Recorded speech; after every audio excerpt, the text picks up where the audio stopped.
అయితే మనం ఏదో రూపంలో ధ్యానిస్తాం, కానీ శివుడు మాత్రం నిన్ను ఎలా అనుగ్రహించాలో ఆ రూపంలోనే వస్తాడు. ఇది మృత్యుంజయ స్వరూపం. అయితే మార్కండేయుల వారు ఎంతకాలం ఉన్నారని చెప్పుకున్నాం? 7 కల్పాల కాలం.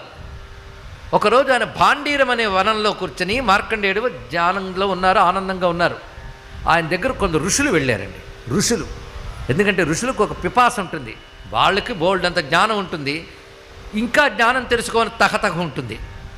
అందుకు వాళ్ళందరూ ఈయన వద్దకు వచ్చారు. ఒకసారి మార్కండేయ మహర్షి వద్దకు వచ్చి, మాకు డౌట్ అయ్యా, నువ్వు మృత్యుంజయుడివి ఎలా అయ్యావు అనేది మాకు కథ తెలుసు.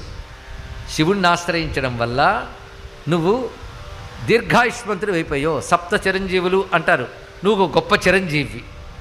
కానీ ఎక్కువ కాలం బ్రతకడం గొప్ప ఏం కాదయ్యా అన్నారు. ఇది బాగా తెలుసుకోవాల్సిన గొప్ప విషయం అండి. మనం అనుకుంటాం ఎక్కువ కాలం ఉండిపోవాలి అని. ఎక్కువ కాలం ఉండి ఏం చేస్తారు?